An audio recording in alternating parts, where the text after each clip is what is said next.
Fue un pastor Pío IV, 1559-1565. Bueno, acá hablan más que todo con el tema de los delegados en el Concilio de Trento, porque algunos querían que, y el Papa en ese sentido fue un poquito condescendiente, lo cual le trajo algún problema, que tratasen algún tema, alguna cuestión de herejía, ¿no? Especialmente porque hablamos del tema de todo el tema de los luteranos, etcétera, ¿no? Donde habían cuestiones a través de la diplomacia que decían que era mejor que lo traten los padres conciliares, sino la Inquisición romana, que era mucho más de la entraña papal, etcétera, etcétera, con respecto obviamente a los que querían volver, digamos, ¿no? a la fe. Bueno, explica un poquito también el tema de cómo se movían la misma Inquisición, ¿no? La misma Inquisición romana, que podían tener un abogado, una defensa, el acusado, el cual tenía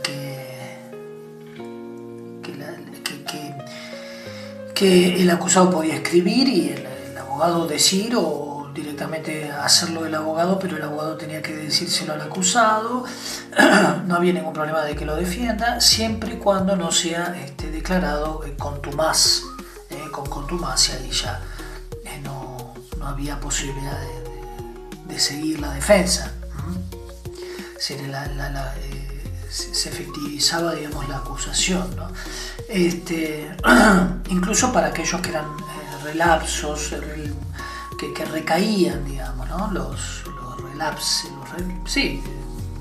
los que recaían, digamos, en la situación de herejía. Bueno, ahí nombra algunos casos de algunos que querían abjurar, pero no de una manera pública, sino de una manera privada, etcétera. Bueno, todas estas cosas que parece ser que los padres conciliares eran favorables, o sea, los delegados del Papa, en particular Ghislieri no lo era, que era el que había sido nombrado inquisidor general. Después sabemos que hubo otros, todos. Había un breve del Papa que fue muy importante, ese fue un pastor que hablaba sobre el tema del secreto que se mantenía, si bien todo se llevaba con cierto orden, pero había penas de excomunión para quien hablase o escribiese a favor o en contra del acusado.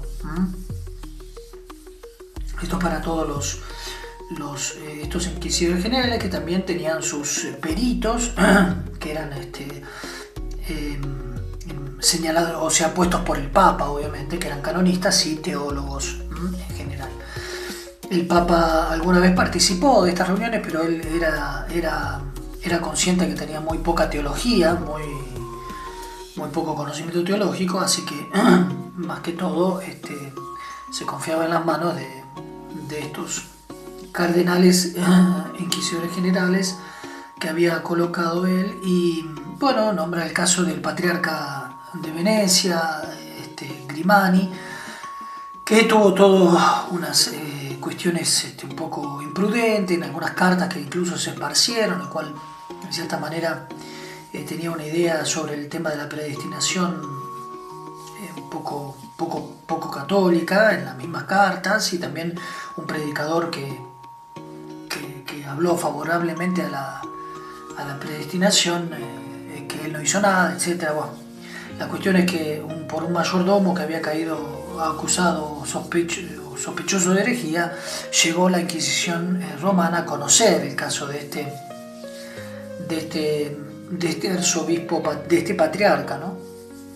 Que tuvo idas y venidas, especialmente por la presión que hacía la Serenísima a través de sus embajadores y otros personajes para que le dieran el capelo cardenalicio, ¿no? El sombrero cardenalicio, el nombramiento. Bueno, la cuestión que todo esto era obviamente toda una cuestión de que Pío IV dejaba pasar, pero obviamente la cuestión de presión de parte del gobierno de Venecia se hacía cada vez más fuerte.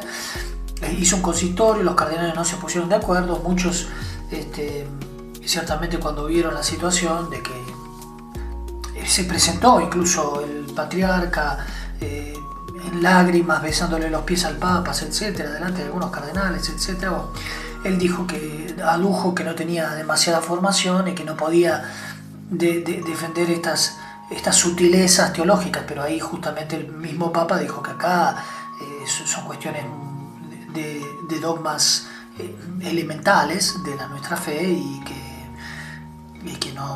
un patriarca, cualquier obispo consagrado debería estar bien instruido en esto, porque obviamente estamos hablando de dogmas, entra la libertad humana, el tema de las obras, las obras de cada uno, la gracia y las obras, ¿no? O sea, la naturaleza y la gracia, la libertad, etcétera, etcétera. Bueno, todas estas cuestiones que se supone que deberían ser claras para un patriarca, un patriarca.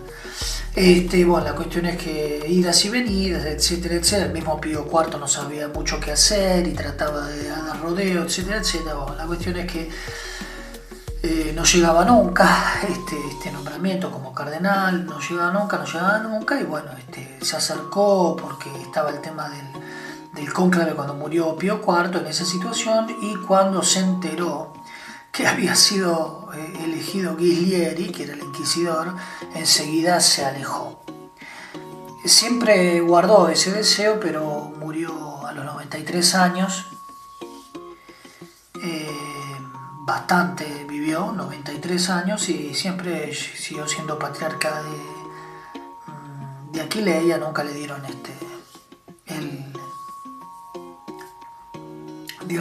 sombrero cardenalicio, el capelo cardenalicio.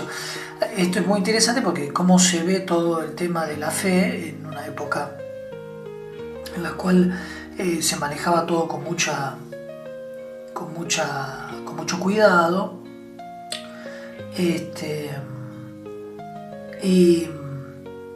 y un caso que bueno que lo habla extensamente. Fue un pastor como en estas cosas que quizás a quien no es adepto, digamos, a estos tipos de trabajo o estos estudios, capaz se le hace un poquito más pesado, ¿no?, la lectura con esto, pero también tiene su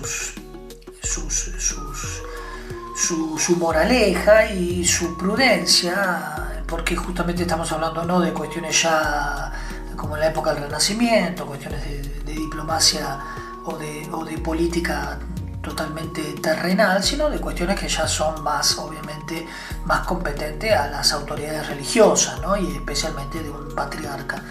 Y como la Iglesia custodia lo que siempre tuvo que haber custodiado, y que es el tema de la fe, y cómo lo maneja, con qué prudencia, con qué caridad hacia la persona, etcétera, etcétera. Especialmente quién era, ¿no?, y especialmente qué potencias están detrás, ¿no? Pero el Papa siempre manteniéndose con cierta libertad, cómo trabajaba con sus cardenales. Ya hablamos que acá ya los cardenales están realmente una playa de muy buenos cardenales, e incluso los que habían quedado también. Bueno, de alguna manera él trata de buscar por ejemplo, el cardenal también algún que otro hereje. Tratan de buscar que sabían que era un poquito más mundano, etcétera, algún otro religioso que ex dominico me parece, etcétera, etcétera, que habían quedado. Pero bueno, la cuestión es que muchos de estos volvían a caer en herejía cada 2 por 3, ya directamente ni siquiera se les llevaba ni siquiera se consideraba, porque no había realmente un arrepentimiento, ¿no?, y querer volver al seno de la Iglesia custodiando la doctrina de siempre.